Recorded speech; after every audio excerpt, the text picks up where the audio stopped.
بلی اور چوہے کا منحوس جنگل میں خوفناک سفر۔ بلی، جو کہ ایک ذہین مگر محتاط جانور تھی، اور بنٹی، ایک نڈر اور شرارتی چوہا، ایک غیر معمولی مگر گہری دوستی رکھتے تھے۔ ایک شام جب انہیں اپنے گاؤں کے کنارے پر واقع ایک پراسرار جنگل کی افواہیں سننے کو ملیں تو بنٹی نے ببلی کو اسے کھوجنے کے لیے راضی کر لیا۔ مقامی لوگ اسے منحوس جنگل کہتے تھے اور خبردار کرتے تھے کہ جو بھی اس میں داخل ہوتا ہے وہ پہلے جیسا نہیں رہتا۔ ببلی کو اس پر یقین نہیں آیا، لیکن بنٹی کی پرجوش باتوں میں آ کر اس نے حامی جنگل میں قدم رکھتے ہی گھنی دھند نے گھیر لیا اور پیچھے کا راستہ نظروں سے غائب ہو گیا۔ درخت جو بگڑے ہوئے اور مڑے تڑے تھے، ایسا محسوس ہونے لگے جیسے وہ ان کے نام سرگوشی کر رہے ہوں۔ سائے ان کی نظروں کے کنارے پر جھلملاتے رہے۔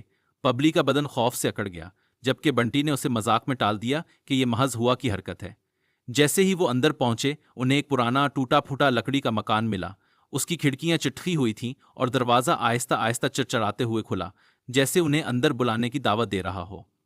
بنٹی، جو ہمیشہ خطرے کو دعوت دیتا تھا، جھٹ سے اندر گھس گیا، جبکہ ببلی دروازے پر کھڑی ہچکچاہٹ محسوس کر رہی تھی۔ اچانک دروازہ زور سے بند ہو گیا اور ہر طرف مکمل اندھیرا چھا گیا۔ ٹھنڈی ہوا کی لہر پورے مکان میں دوڑ گئی اور دیواریں یوں ہلنے لگیں جیسے وہ خود کوئی زندہ مخلوق ہوں۔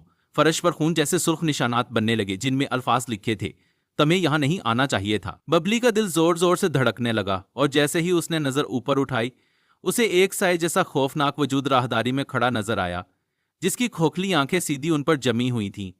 بنٹی خوفزدہ سرگوشی میں بولا، ہمیں فوراً یہاں سے نکلنا ہوگا۔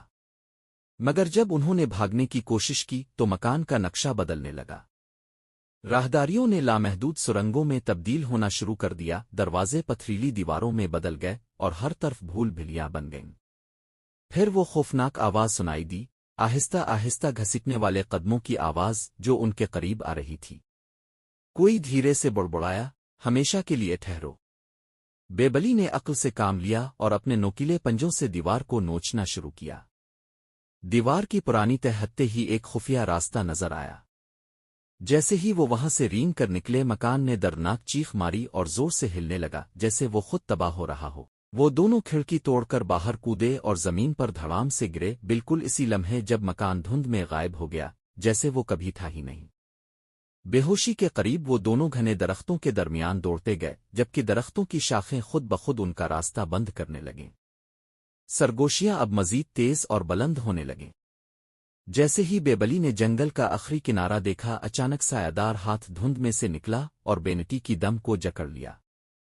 بیبلی نے ایک آخری ہمت بھری حرکت میں اپنے نوکیلے پنجے سائے پر مارے، جس سے وہ خوفناک ہاتھ تڑپ کر پیچھے ہٹ گیا اور بینٹی چھوٹ گیا۔ وہ دونوں کود کر منحوس جنگل سے باہر نکلے۔ زمین پر گر کر سانس پھولتے ہوئے بنٹی ہانپتے ہوئے بولا،